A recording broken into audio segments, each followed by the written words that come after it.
Okay, so I am in a bit of a conundrum.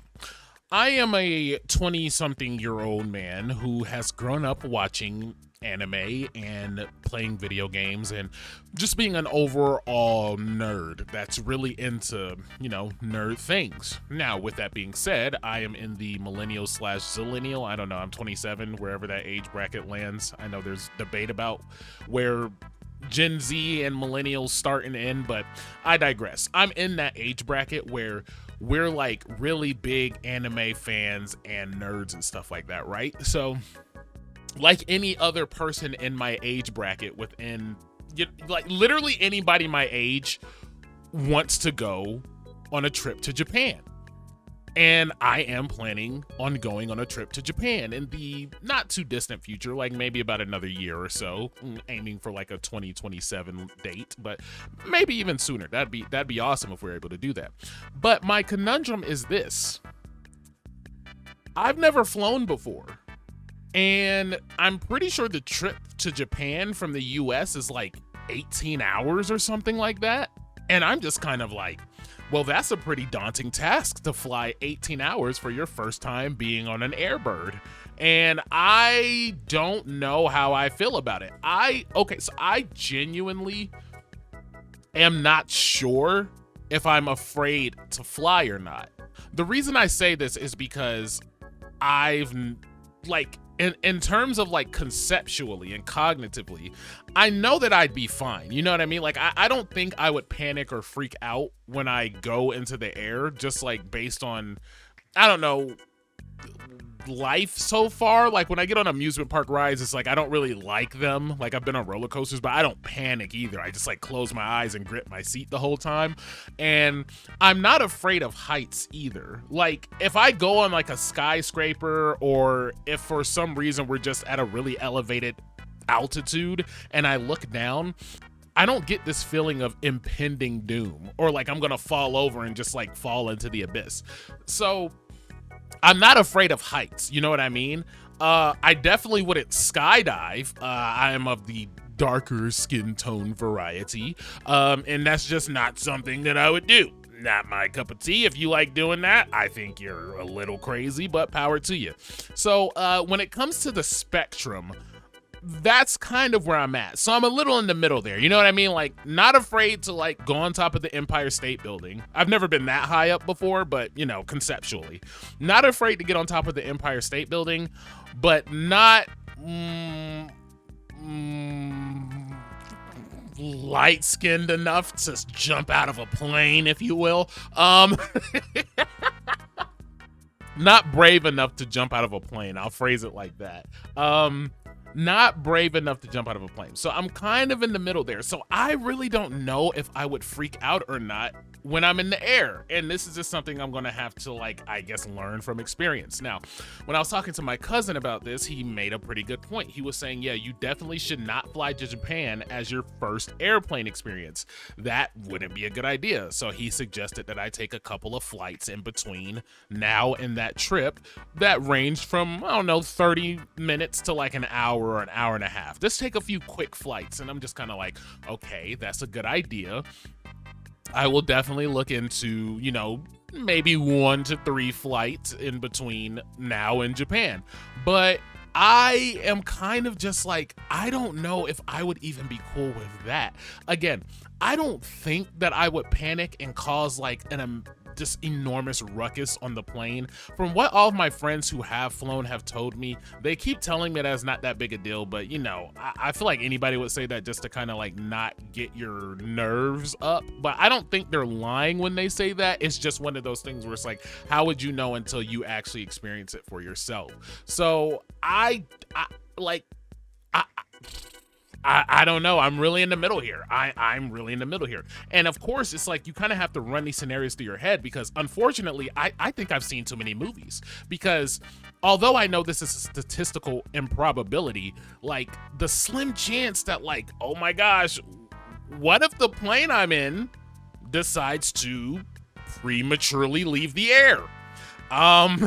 If you get what I'm saying. And I'm just kind of like, oh my gosh, like the amount of sheer terror that would be the final moments if that was the case, especially depending on wherever you know, disengage from the air. I'm like, there's this old sci-fi movie that I used to watch on the Sci-Fi Channel. Shout out to you if you know what the Sci-Fi Channel is. Congratulations, you did not have cable. So I stayed on the Sci-Fi original the Sci-Fi Channel, where they made like these really crappy original movies. And in one of these movies, there is an airplane that goes down over the Himalayan mountains, and the unfortunate survivors of that plane crash are stranded there for about a week before they get rescued. But in that week's time, there is a Yeti stalking them on the snow mountain. There's a Yeti. It's a killer Yeti, and it's picking them off. Like they're getting axed by this thing. Now, I'm talking about absolutely wrecked, by the way. Now, do I think that I'm going to be in a crash and then land in the snow and then get, you know, attacked by a Yeti? No, I don't. Like, realistically, you know, I don't think that's actually going to happen. I just don't. Now, I do think Bigfoot is real, but that's a totally different topic for a totally different video on a totally different day. But Bigfoot is real. You're not going to convince me otherwise. But I don't think this would happen to me. This is just not probable. But like, what if it's like over the ocean or something like that? Like, I don't know. Like, I think I'm more afraid of living through something like that versus dying by that. Like, you know what I mean? Like, if I land in the ocean, like, that's got to be such a big fear. I don't, the amount of sheer terror. You know what? I think I just talked myself into it. I would rather be on a plane than a boat. I think I would rather be on a plane than a boat, because if a boat sinks, I can't swim that well. Just enough to keep myself alive for like 60 seconds, and that's about it. But yeah, I don't know. Like, if a boat sank and I was like alive and stranded, like, what if Cthulhu was like sitting in the ocean? Like, what if I look down and see like the eyes of the Leviathan? Like, you know, like, I would die from sheer terror. Legitimately, like, I think if I saw something like that, I would literally, like, I think my heart would just explode. So I don't know how this turned into like a cryptic theory video, but I'm just kind of like, this is one of those things where I'm just like, I really have to take these things into consideration, because I am somebody who wants to travel, and traveling requires boats and planes if you leave the States. So I'm just kind of like, are you sure I can't drive over to China? And it's like, unfortunately, no, you can't. So I don't know. Yeah, I guess I just have to get over it. If you've flown before, or even if you've sailed, please let me know what your experience has been in the comment section below, because I am genuinely confused / just slightly concerned. Again, I've seen too many movies. It's just like, I know it's probably not going to happen in real life, but I'm just like, what if my pilot is like an idiot and flies over the Bermuda Triangle, and then we get teleported to like a different dimension? Again, with the science fiction stuff, but I'm just like, I don't know, it might happen. Now, to be fair, I think I'm in God's hands, so I don't think he would, you know, let me be in a situation where that happens. Hopefully I'm right on that. I just pray that that's not the way that he ordains me to leave this earth. You know what I mean? But yeah, these are concerns. These are genuine concerns. I really hope that when the time comes and I get on a plane for the first time, that I don't have a panic attack and cause people to be delayed in their flight. I don't think I will. Again, just based on previous life experiences, I don't think that is something that I would do. I just kind of wanted to discuss it a little bit, because I'm not sure. It's just like, you never know. It's a possibility. Like, the chances are really slim, but I don't know.